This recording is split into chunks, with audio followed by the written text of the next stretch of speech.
Morning, everyone. Hope you're all doing well. Thank you for joining us today. Waiting for a couple of you to trickle in, seeing that number rise, which is awesome. Great, let's go ahead and get started. Good morning, everyone, again. Welcome to today's webinar, Part 1, Security Certificates 101, presented by Nick and David. Before we begin, thank you all for participating in today's webcast and for your support of IAUG. To our current members and those of you that are now new members by means of joining us today, I encourage you to visit IAUG.org to get more information about how to get the most out of your membership, including upcoming events, IAUG councils, committees, as well as a library of online content. I have 3 quick housekeeping items to go over. First, today's webinar will be recorded and available for you on demand. Second, a Q&A session will follow today's presentation.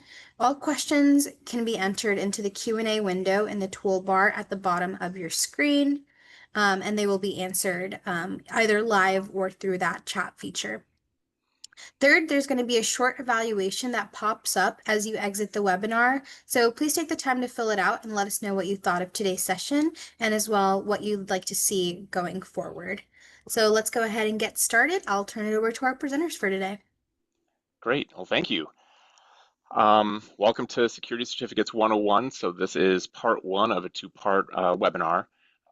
This session here, we're going to be covering more of the generics of, what are certificates, all that type of stuff. And then part 2, which is going to be in 2 weeks, is going to be covering more of the Avaya specific and telephony specific pieces, as well as automation and some of that. And none of part 2 would make sense if you didn't understand part 1. so I'm thrilled that everybody's here. We've got a really great turnout, Nick. I'm pleasantly, I won't say surprised, but I'm pleased. I'm very pleased. It's all good. We're gonna have to try to recreate the comedy hour that we had at the Converge conference. It was Nick, you went muted, I think, or I can't hear you. Uh-oh. Come on, Nick. Okay, switching to my other mic. Did you forget to charge your microphone and your headset? No, it's on. It's plugged in right now, so I don't know. Anyway, so so welcome everybody. I'm Nick Kwiatkowski. I'm the manager of the Unified Communications team at Michigan State University. I'm also an adjunct professor within the College of Communication Arts and Sciences, where I teach data networking, network security, cloud computing, and AI ethics policy and law. Dave? Yeah, Dave Lover. Hey, I'm president of Intentional Technologies. You might know me from movies such as, I started with Avaya. I started with Lucent Technologies back in 97. Spun to Avaya, ended up leaving, and joined the business partner community at Cross Telecom and Aero Electronics, and eventually C1. And then last year, kind of started this thing. I have the distinct pleasure of having a child who was Nick's teaching assistant at Michigan State University. So go green. Yeah, go white. So today we're going to be talking about, like I said, kind of a background of what security certificates are, what PKI is, some of those types of things. We're going to be talking very heavily about the realm of trust and that concept behind it. It is kind of the core thing of security certificates and how they're deployed in a telephony environment, as well as like web servers and all that stuff. And it's usually the thing that's going to go trip you up. So we're going to dive into that quite a bit. Talk about encrypted communications between devices, signing certificates and self-signed certificates, and then working with certificates and the Open SSL tool. Like I mentioned, this is part 1 of a 2-part series. So part 2 is going to be happening, I believe, in 2 weeks, also on a Tuesday at the same time. So make sure you check the IUG website to sign up for that one. That one in particular, we're going to talk about how certificates are used within an Avaya environment, security certificate strategies within the Avaya environment, and then also we're going to be talking about some automation. As Pearl has said earlier, Feel free to use the Q&A panel within the webinar here, and we will be seeing those as they come in live. If you want any back channel banter or anything like that, please use the webinar chat piece, and we'll be seeing those as well. So again, this session is going to contain information that is generic across pretty much all the platforms, the Aura platforms, IPO, cloud, but it is going to show some specific Aura deployments. Specifically, our part 2 is going to be diving a lot more into the Aura deployments and that type of stuff. But generally, this is going to be an introductory session on TLS and X509 certificates. Really basic VoIP experiences be great, but honestly, the stuff we're talking about today is assuming that you know nothing about this stuff. Sessions can be most useful to analysts, engineers, and others who do direct interactions with phone and networking equipment, and also web servers and whatnot. So. And Nick, I should comment that, understanding TLS is so broadly important, not just within the Avaya ecosystem, right? I mean, I use the vast majority of my personal use of security certificates is everything outside of the Avaya environment, because everything on the planet uses this. So I think it's important that you understand and see how it works. And it makes nowadays when I'm troubleshooting something, anything, whether it's Avaya or not, 9 times out of 10, it always seems to come down to those stupid security certificates, right? Either the trust cert got blown out, or your cert expired, or so having a good fundamental understanding of all this is so wildly important. So again, thrilled everybody's here. Yeah, and we're already up to 65 folks. It's a lot. I know, I like it. So so let's dive into the backgrounds. So what is a security certificate? The $1,000 question or $1 million question, depending on who you are. Security certificates, other known as X509 security certificates, work in what's known as a PKI environment. PKI stands for Public Key Infrastructure. Really, what that means is we publish a security certificate, and that allows us to encrypt data. Not only does it allow us to encrypt data, but it also allows us to build and assert identity, build chains of trust, express a public key that, again, is used for encryption, ability to hold a private key that's used to decrypt communication, and express use cases such as encryption algorithms, other useful data such as who you are, useful data such as this is what the security certificate is supposed to be used for, so things like email or web or communication systems and all that type of stuff. 1,000-foot view, a security certificate is simply just a file or a set of files that have a blob of text in them. That's really all it is. That blob of text is really just a string of data that is used to essentially build all these things in a way that can be presented. So what is embedded in a security certificate? Security certificate, in the context of a phone system environment or really anywhere, contains a few important parts. So that first one is an identity. That includes the host name of the machine that owns that certificate. It's mandatory and is known as a CN or common name. So in the very top line of a security certificate, it says, who am I? Who am I trying to, who belongs to the security certificate? A part of that identity is also known as a secondary or alternative name. That can include things like host names, IP addresses, email addresses, a whole range of things. But really, that identity piece is supposed to tie that certificate back to a service, a server, a person in the case of email, anything like that. So security certificates also contain validity. So really what that means is it's got a set of dates that express when certificate is valid. Certificates are designed to work with web browsers certificates that are designed to work with web browsers such as Chrome and Firefox can only be valid for 1 year. Otherwise, there really isn't technically any restrictions. It's common for internal certs to be valid for either 2 or 4 years. You'll probably see in some communication systems that you may have some security certificates that might even be valid for 8 years or 10 years or 12 years. That's not too uncommon, but anytime we're dealing with a web browser or really anything public facing, so where you have a regular consumer, currently that is valid for 1 year. Now, the browser forum, so the CA browser forum, kind of threw us a monkey wrench, and they came up with a proposal to essentially start reducing the amount of time that security certificates are valid. Originally, this proposal was supposed to be set for the end of October. They have since pushed that back to, I believe, it's either March or April of this coming year. But either way, that change is happening soon. When that happens, essentially for the first year after that change goes into effect, security certificates are only allowed to be valid for 6 months. The year following, it's only going to be good for, I believe, for 3 months, and then it goes down to just over a month. So I think closer to like 5 weeks. So security certificates are going to be one of those things where they are going to have a very, very short timeline. And the whole reason and concept behind making them have a shorter valid date is in case they get compromised, in case a server gets hacked or something like that, where people are able to then decrypt those security certificates or encrypt the data coming to them. By them only being valid for a short amount of time, there's a lesser chance that people will be able to scrape large amounts of data.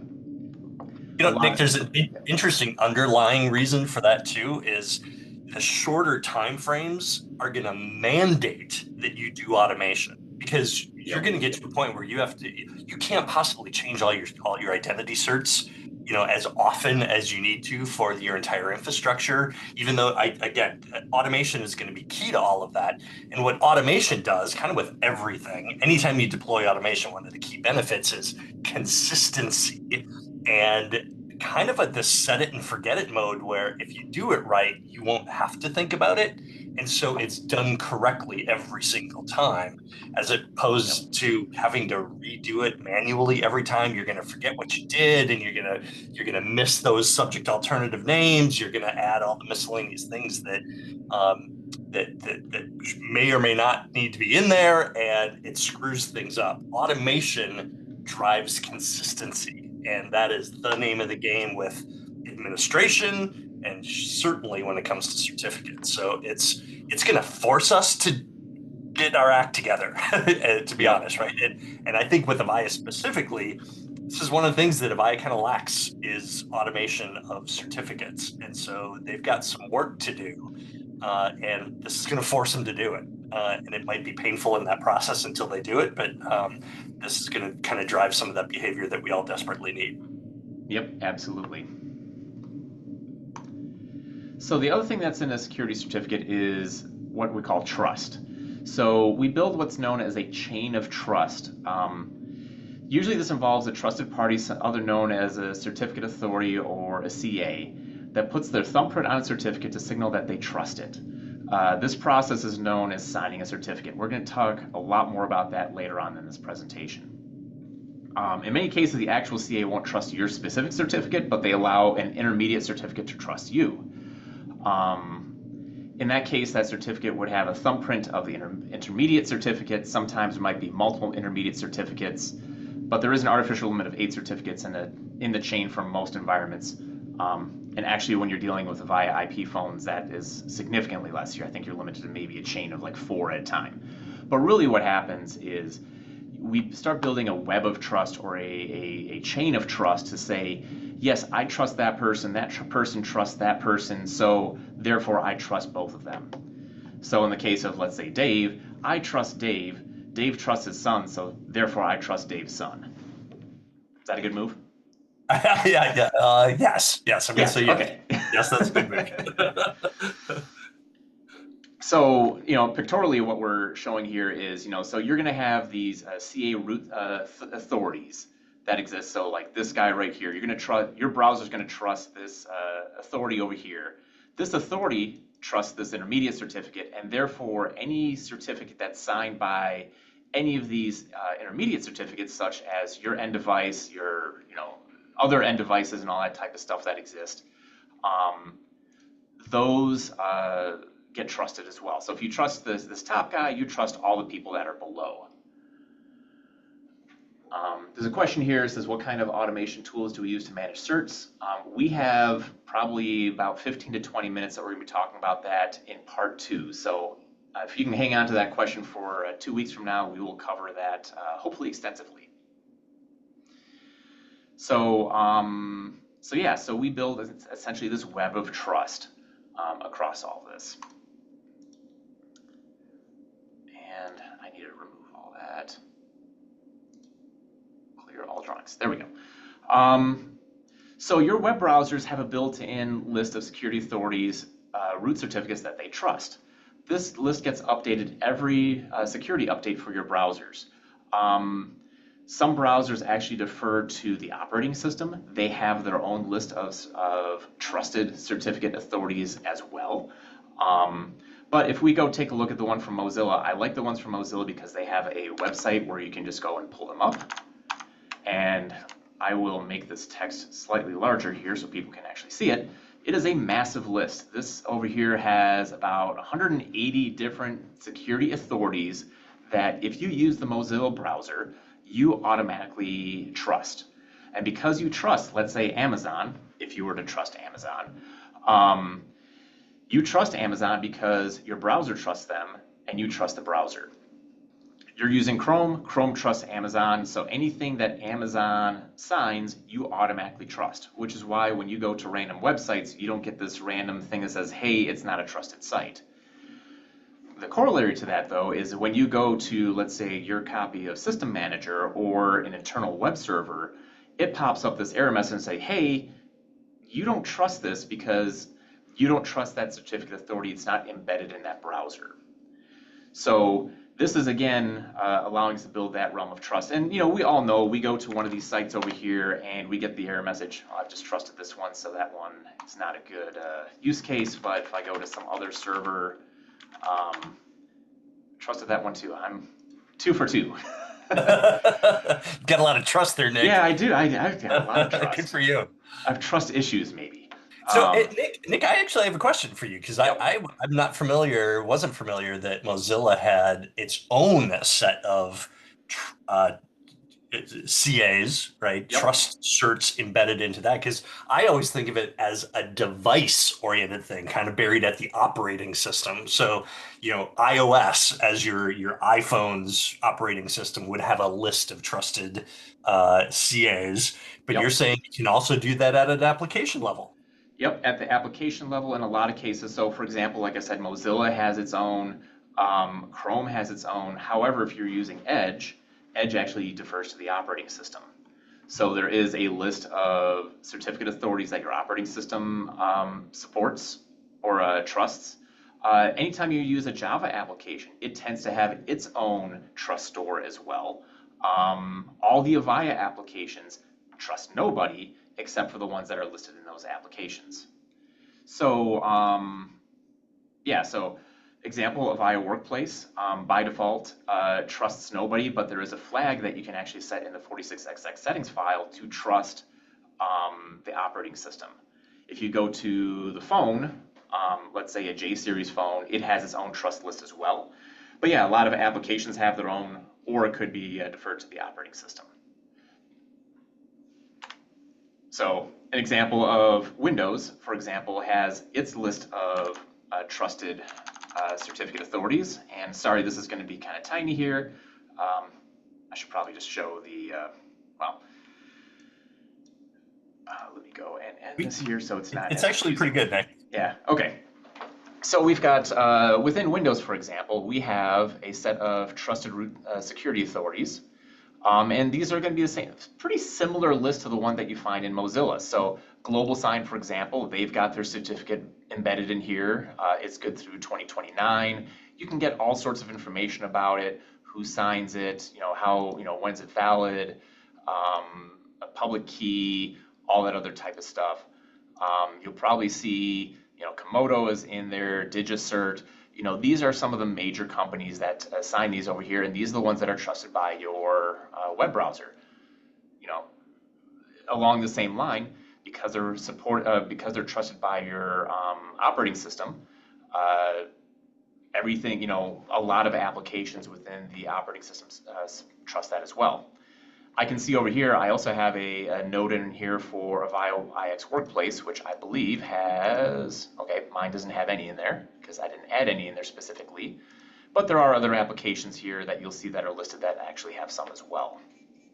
So Nick, I think it's important to note that what we're talking about right now is who do I trust to show identity, right? And so I always think of this as a driver's license, right? When if I were to pull up my driver's license and you were to look at that, and if you go through the airport, TSA is going to look at your driver's license, and the big question is, does the TSA trust that driver's license? Because I could have provided the exact same information by pulling out, a notepad and scribbled with a crayon on a piece of paper saying, "Hi, I'm Dave Lover. Here's my address. Here's my weight, my height, my driver's license number," and it has all the same identity information, which is important. But the question is, you look at it and like, dude, you kind of wrote it with a crayon. But if I were to tell you ahead of time that you can trust this because you trust me, and I have to be able to prove that I'm the one that wrote it with a crayon on the piece of paper, I'm the certificate authority, and I issue a driver's license, and that driver's license is the identity. So we're talking trust and we're talking identity, and they're two totally different things, two Yep. totally different certificates. Um, and ways, files like Nick had mentioned that we need to make sure exist so that when I look at somebody's identity cert, maybe let's call it, the question is, God, do I trust that identity cert, or did some Yahoo in the back corner, make that, with some printing machine? Um, and it's like, oh no, they've got the hologram. Oh, they've got the blah, blah, blah. They've got the whatever it's going to take to be like, I trust that. I trust the state of Minnesota. I trust the state of Michigan. I've got the little star in the upper right hand corner for, it's those kind of things that come into play to differentiate identity versus, do I trust that identity? So I think that becomes a pretty important concept. Yeah, exactly. So, all right, so let's talk about PKI and certificates. So, we talked about the concept of the certificate. Realistically, there's two pieces that exist in this. So, one is known as a public certificate. This is, and I know some people were snickering at me when I presented this live, a cryptographically sound string that is used to express the attributes of a certificate. It can include things like the validity date, mechanism that was used to encrypt the certificate, who signed it, who trusts it, identity of the device that's supposed to represent. It also contains a serial number of that certificate as well. The key thing to know about a public certificate is it is used to encrypt traffic. If you have a public certificate, you cannot decrypt anything at all, including data that was generated by that certificate itself. You can only encrypt traffic. The public certificate is safe to transmit. In fact, it's transmitted on every TLS connection. So every time your computer, your web browser, your SIP phone, whatever, is connecting out to a TLS encrypted connection, again, SIP server, web server, whatever it might be, that server says, hey, this is my public certificate, an identity certificate. Here's also a list of the chain of trust, so all the intermediate certificates going all the way up to the certificate authority's certificate. Your device then compares that CA and then compares what's in its internal database, and if the two match, it's like, cool, I trust everything down the list. So that's known as a public certificate. Now we also have what's known as a private key or a private certificate. That is also a cryptographically sound string that is used to decrypt traffic.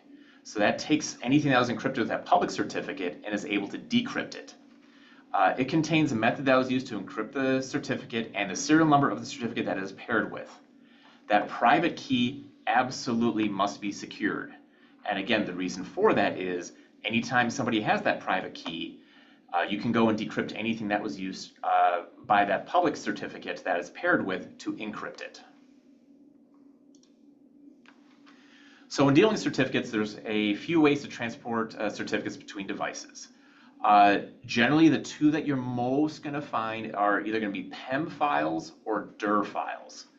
So PEM files are human-readable files that contain a public certificate or can contain multiple public certificates or a public key or the private key. So extension of these files don't really matter. Typically, you're going to see them as .pem, .pub, .key for the private key, CER, or CRT. So generally, if you see something with one of those file extensions, that means you're dealing with a PEM file. Now, when we say human readable, it's not really, I can go take a look at this thing and know exactly what's in there because, again, it is an encrypted string.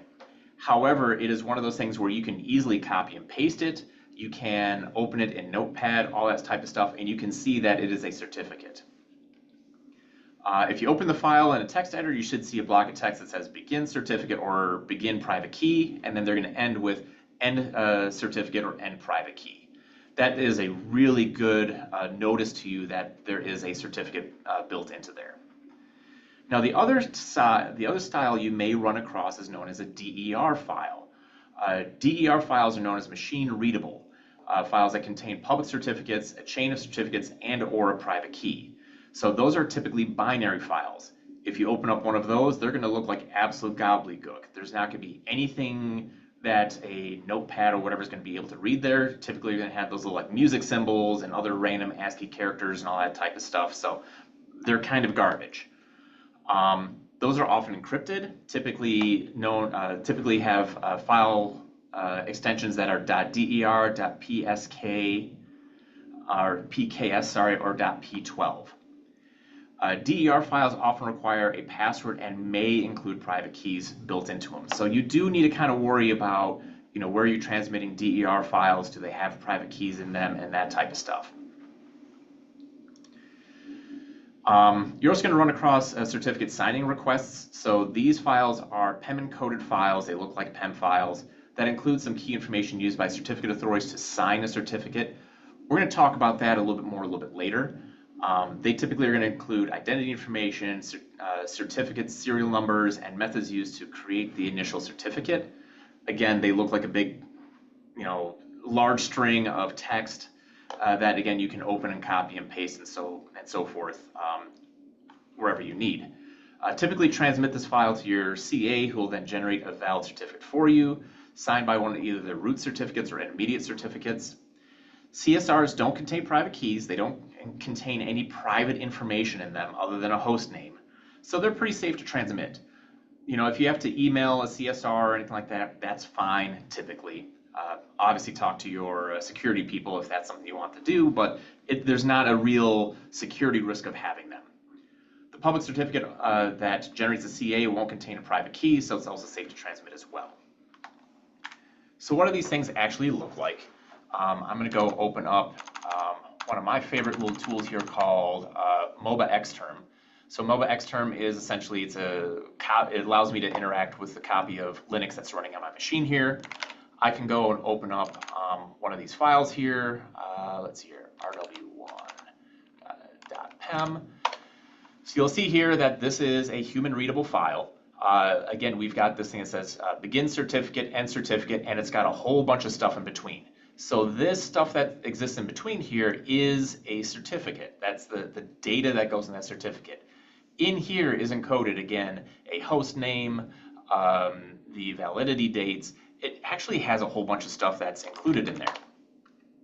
I could take this document here, and there's a pretty cool website called SSL Shopper that allows you, using JavaScript, allows you to essentially decode those client-side in JavaScript. So I can go paste that in here, and it tells me all the information that's included in that certificate, in that blob of text.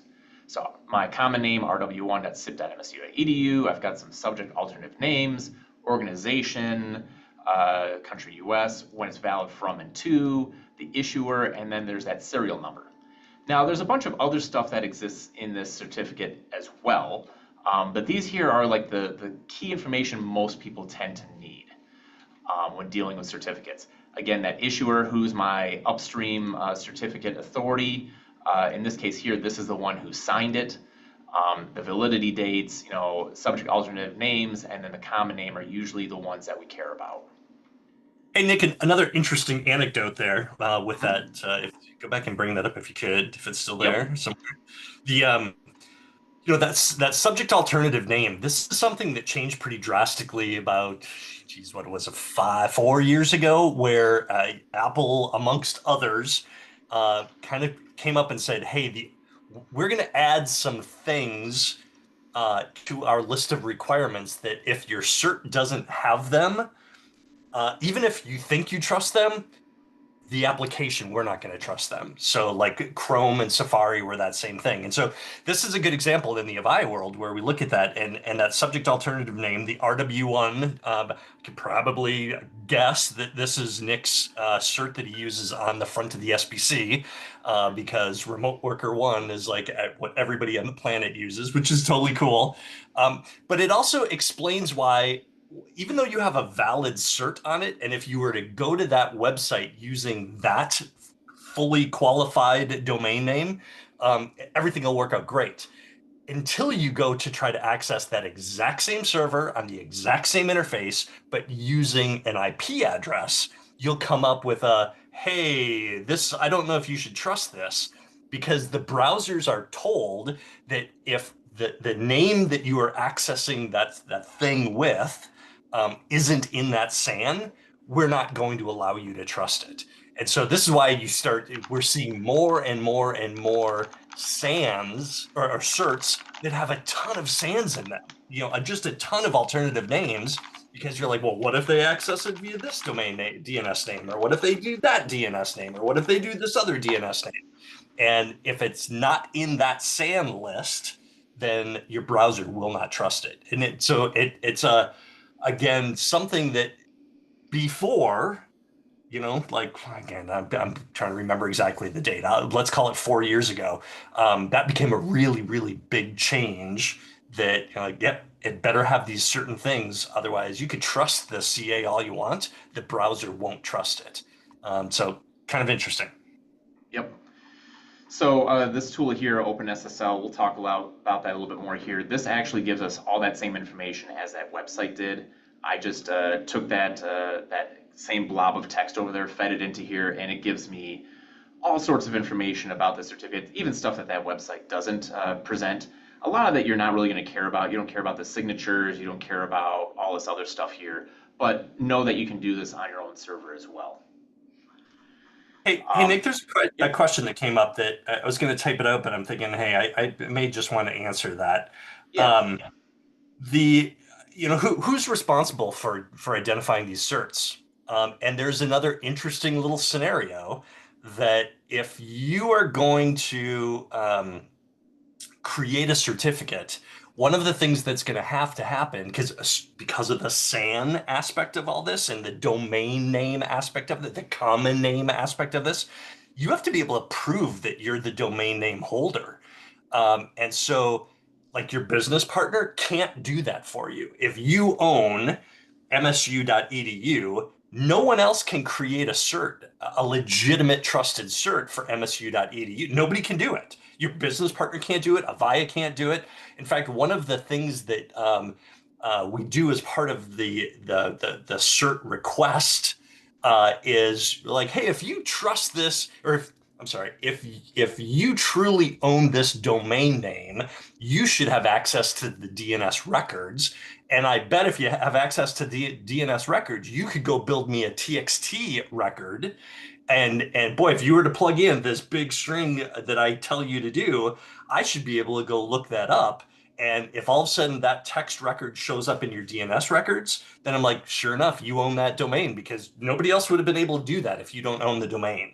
So it's one of the ways that we validate the identity of, like, you say you're msu.edu, but how do I know that for sure? And it requires you better have access to the DNS servers that are associated with that. And there's a couple other ways you can do that too. But DNS providers and certificate providers like the CAs are getting held more and more stringent to, hey, if you're creating a cert for somebody, you better be following these rules or we are going to delist you and not, and I forget who, one of them did that. They got delisted, like There's a nobody few of trusted. them that have, yeah. Yeah. And in So, fact, it used to be going back 20 years ago, like certificates were like very expensive to create and all that type of stuff. Going back, I remember in 1999, I had to fax a copy of my driver's license to prove yes. that I was who I was requesting that security certificate. And I had to then email a copy of that CSR file to a company called Network Solutions, who then generated that SSL certificate. Yeah. It's a big deal. Like literally like had to send a copy of my driver's license. Nowadays, you can do automation like the DNS thing.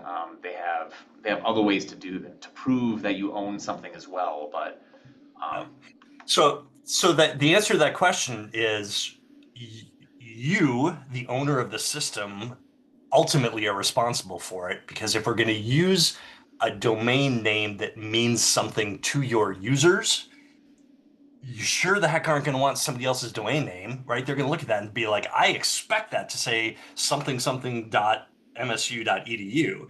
And so you own it ultimately. Now, your partner should be collaborating with you because somebody's going to have to be the ones to say, hey, let's plug in these certs during the install or to get these services to come up and running. They're expecting a TLS encrypted thing, and they're going to be like, "Hey, go you, Mr. Customer, need to go create me a cert. Um, it needs to have this information. Give it to us when you're done." yep. So let's see here. Zoom crc.com 5061. I think that's one of them. Yep. So we can take a look at, for example, like Zoom over here, we can assume that they own that certificate and we can see, really anybody on the internet, because again, that is published information, we can see what their security certificate is, we can see the validity dates, we can see who signed it, so we know that Zoom has a partnership with DigiCert. If you remember, DigiCert was one of those that was trusted by Mozilla, was also trusted by the browser, or by the operating system, so there's a good chance that you're going to be able to trust this blob of text over here, and so forth. So I'll dive into this tool a little bit more at the end of the presentation so you can actually interrogate your own servers or other people's servers to find out what security certificates they have. So let's talk about encrypted connections here. So once the certificate is installed on a TLS server as an identity certificate, we're going to cover that in 2 weeks. It's presented on every new connection. So if you've ever sat through a networking class or a boot camp or anything like that, you know that if you have a TCP connection, you do this what they call three-way handshake. Your connection or your server or your client connects out to the server with what they call a SYN. The server comes back and says, yes, I received your connection. Your client then responds back to it and says, yes, I acknowledge that I got your acceptance of this connection. And then you're supposed to be able to talk. Well, with TLS, so anytime you're talking to an encrypted endpoint, there's another three-way handshake or four-way handshake really that happens between the client and the server. So the client then, after it actually builds this TCP session, says, client, hello, hey, I'm trying to connect, I know I'm trying to connect to an encrypted resource. Here are the type of cryptos or like the type of encryptions that I support. The server is then going to come back and say, cool, I see that you want to talk encrypted stuff to me. Here's a list of all of my security certificates. Sends that back to the client. The client can then decide if it wants to talk to that encrypted resource. So essentially, not only is it going to negotiate what is encrypted or like how it talks encryption and all that type of stuff, but it's also then going to get a copy of that security certificate back and the chain of trust. And then it's going to look at its own internal database and decide, is this something I want to actually communicate with? So you can see this pinging back and forth of the TCP connection and then the TLS connection going back and forth. And it's not until both sides agree that, of how we're encrypting, what the certificates are, do I accept those security certificates, is it within the time range, do I accept that identity, all that other type of stuff, that we start sending our first bit of data back and forth. There's literally I think it's almost like 12 to 14 packets that go across your network every time that you want to talk to one of these encrypted resources. Let's see here. Yep. So again, yeah, so once a TCP socket is connected and the server presents the identity cert and the chain of trust, the client then needs to validate. Does the cert's validity time match today's date? Do you trust the topmost security certificate in the chain? Do all certs have valid fingerprints of the certs above them? Does the common name or the SAN match the host you're trying to connect to? That's what Dave was talking about earlier with the changes from Apple. Do you support at least one of the TLS versions and proposed crypto algorithms presented? So these are all things that the client gets back after that first connection. Now I'm going to open up a copy of Wireshark here, and hopefully this is somewhat large enough that you guys can actually see. I don't think, zoom. Yes, I can zoom in a little bit here. There we go. So this is an example here of a connection going out to another resource. So in this case here, I know that a client with an IP address of 172.19.60.151 is talking to a server at 35.8.243.231. And we see back and forth the TCP handshake happening. The client then, once that's established, the client says, hey, hello, I'm using TLS 1.2. This is, the protocol I want to do, all this other fun stuff. We don't have to dive into that. The servers then come back and say, yep, here, I'm here. This is the cipher suite that I want to talk. And then most importantly, it then comes back with a certificate, a key exchange, and then, take it or leave it. This is how we're talking. So in here, I can actually go through, I'm going to open up here, and we can actually take a look at all of these certificates that the server is sending back. So I can see over here, and we can see right here, INCOM and RSA certificate issued to Michigan State University. I can go through these and go through all the different items in here so we can see the time and date, the issuer, signature, the subject. So we can see, this was issued to RW1, SIP, MSU, EDU, and so forth. We've already talked about some of this already. But this over here, if you take a look at any raw transmission going back and forth across your network, you're seeing those certificates go back and forth along with that chain of trust.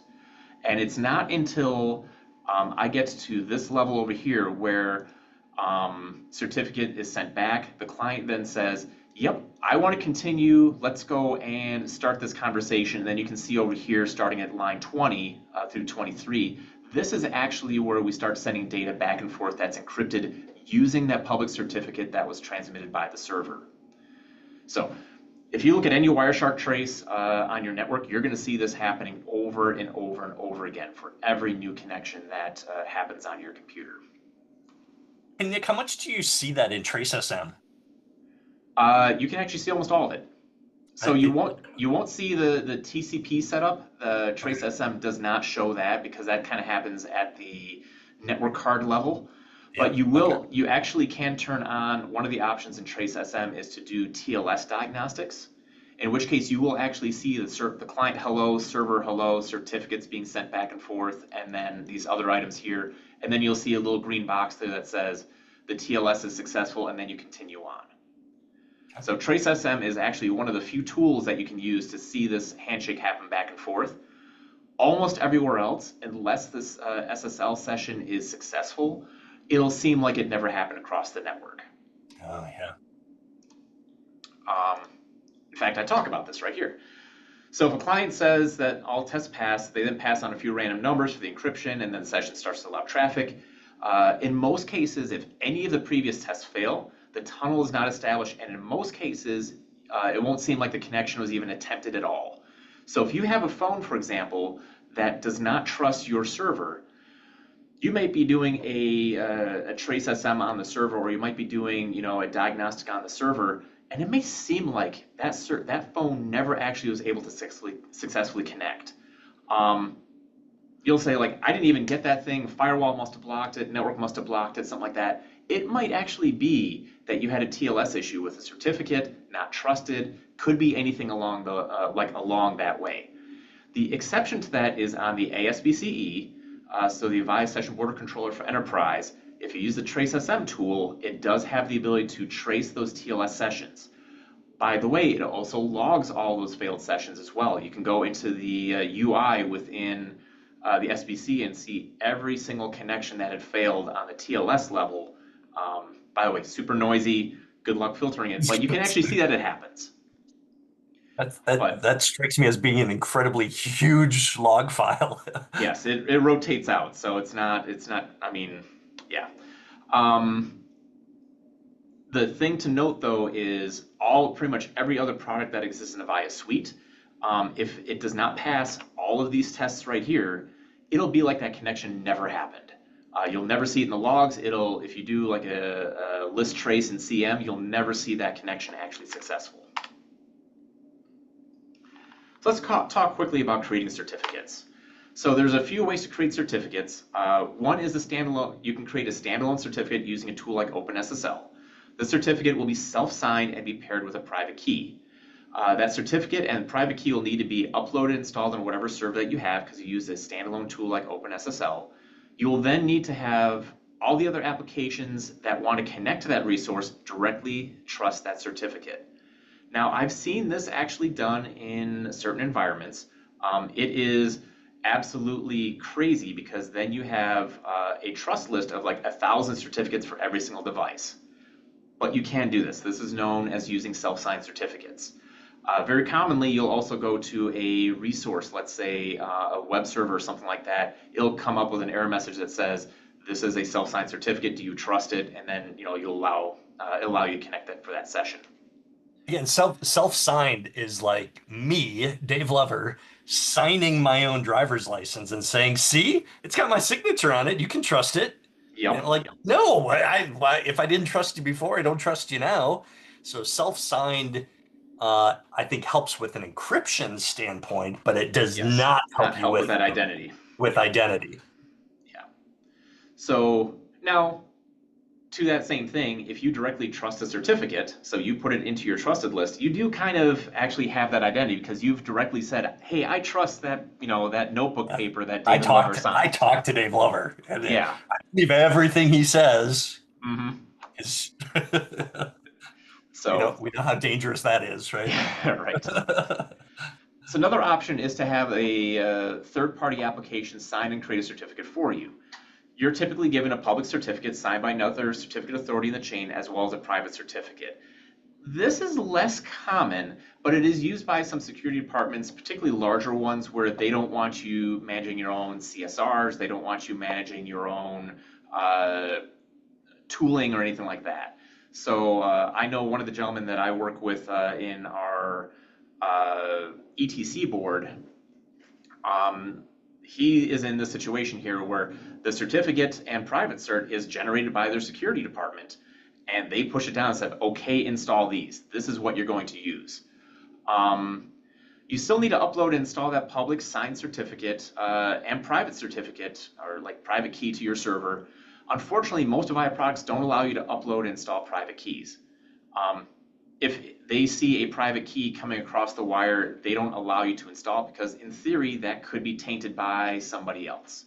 So you won't be able to do this with most Avaya products, but it is one of the ways that some places do things. The more common way that you're going to see this is you have the server create a private key and generate a certificate signing request, other known as a CSR. So the CSR document includes a private key serial number and some bits of information.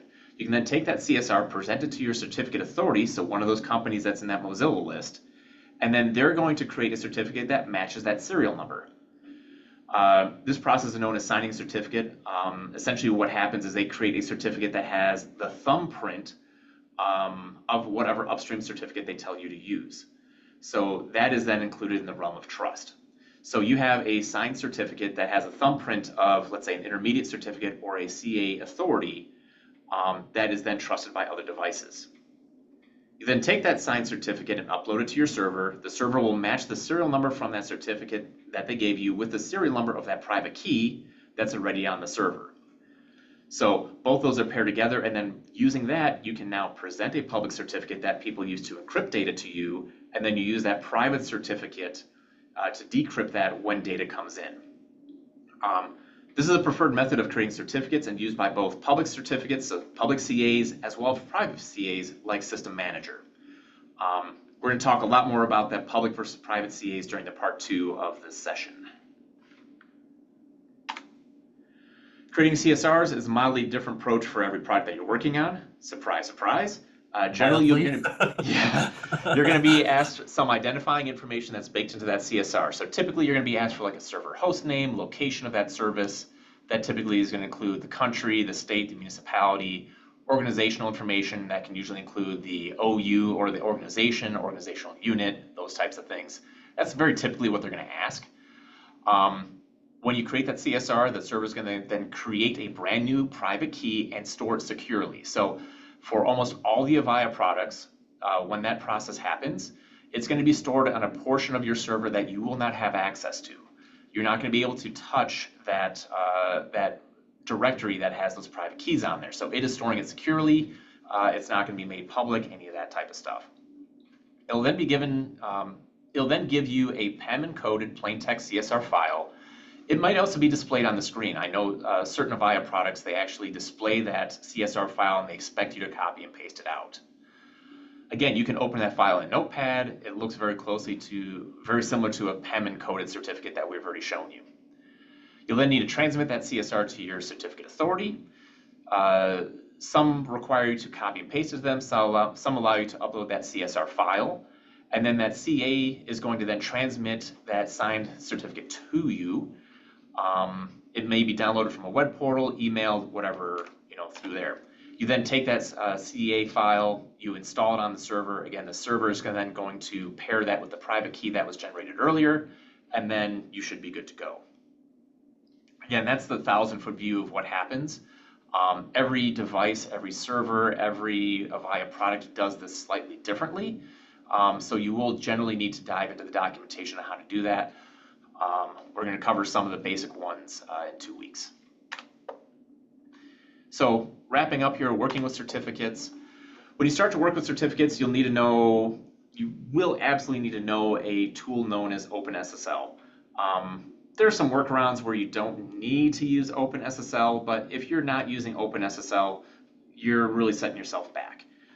It is free and open source. It's pre-installed on every version of Linux I've ever run across, including the Avaya stack, like the entirety of the Avaya stack. It's pre-installed on almost all versions of Mac OS X. Use the terminal tool to get to it. It is available on WSL, so Windows Subsystem Linux or WSL2. If you don't use WSL, I highly recommend a tool known as MOBA Xterm.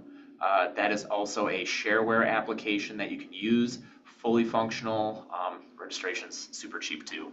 But that gives you essentially a Linux terminal or a Unix terminal within your copy of Windows that's very light.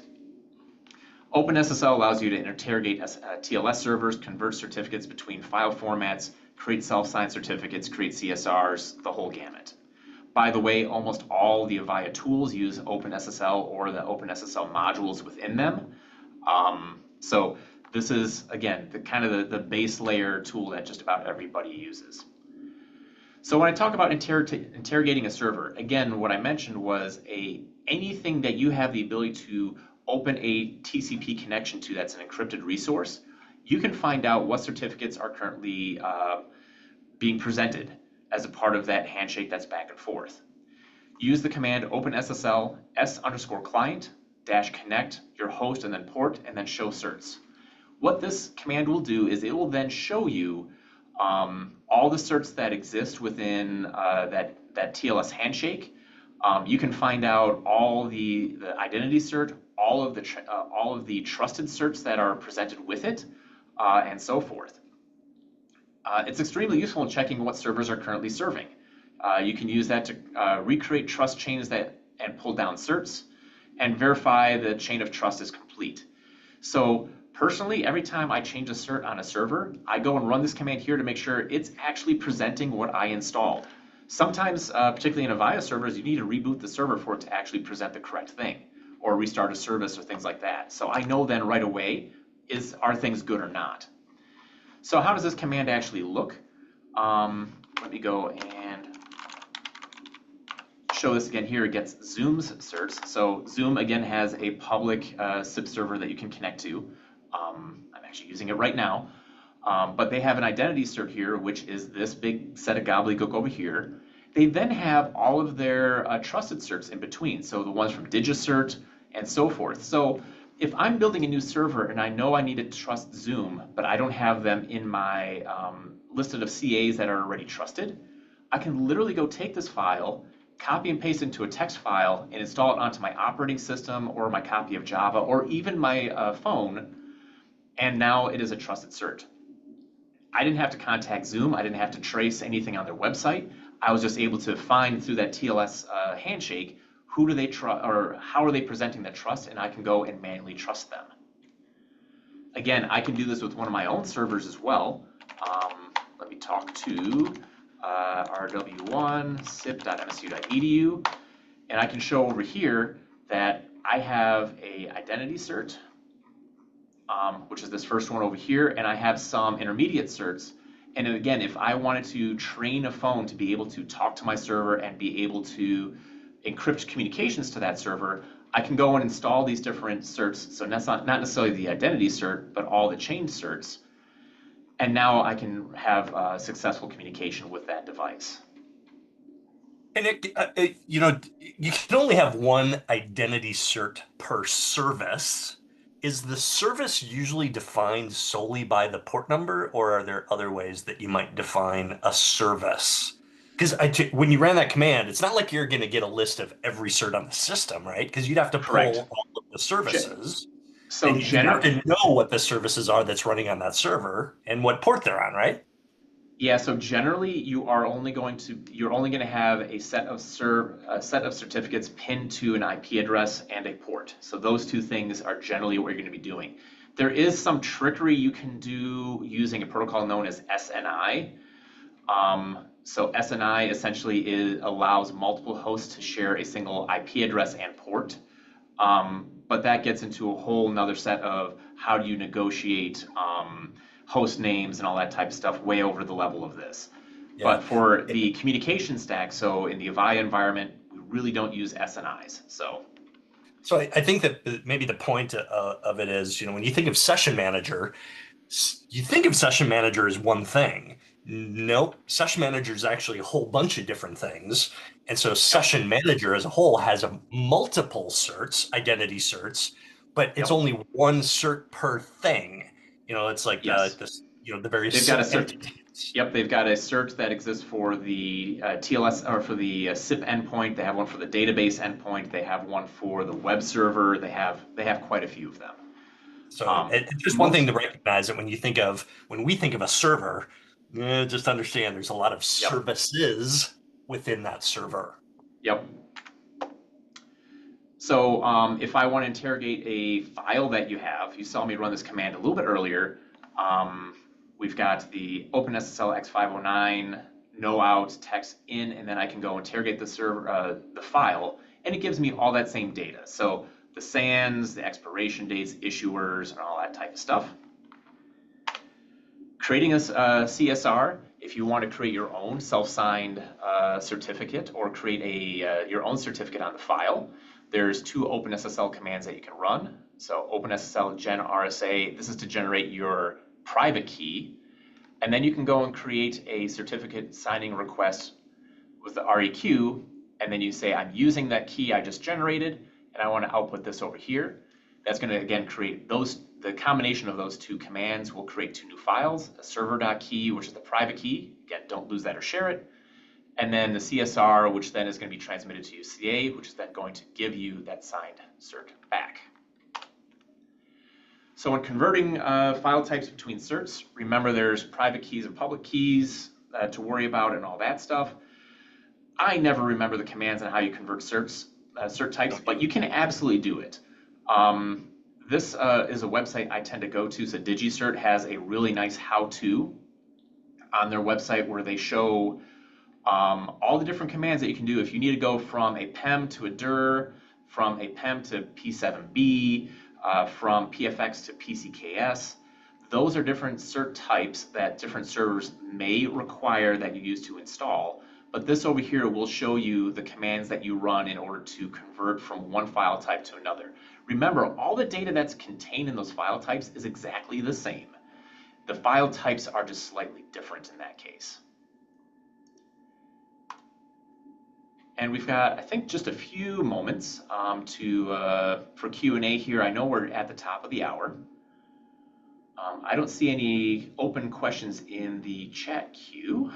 Remember, we've got part 2 coming up in Yes. 2 weeks that's really going to help kind of drive to a specific purpose. And, hopefully everybody attends. I'll do a quick little recap of what Nick talked, like short, but the fact that everybody was here kind of got the critical information. Because if you don't get the trust cert versus identity cert thing yet, it's going to make applying certs a little bit trickier to understand. But again, we'll do a little reminder and we'll get in there and everything should be good. Yep. But while we're waiting for people to type in some more questions, Perla, do you want to lead us out here? Yeah, absolutely. Thank you. So thank you again to both David and Nick for presenting this topic and taking the time to speak to us today. Again, as a reminder, this part two will be exactly 2 weeks from now, or rather an hour ago of 2 weeks from now. But as a reminder, this webinar was recorded and will be available for on-demand viewing.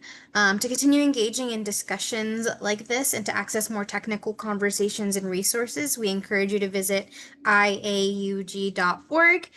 There, again, you can learn more about our councils, committees, and other opportunities to get involved and volunteer or present a webinar just like this one as well.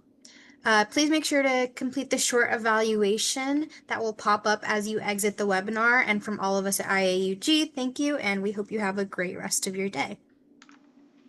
Thanks, everybody. Thank Hey, you. remember to vote. Even though it's Yeah. an off year, it's important. Whatever you've got locally, go do it. I'm telling you, take the time. Go vote now. Right now. Yeah. Go. Thanks, everybody. Thank you.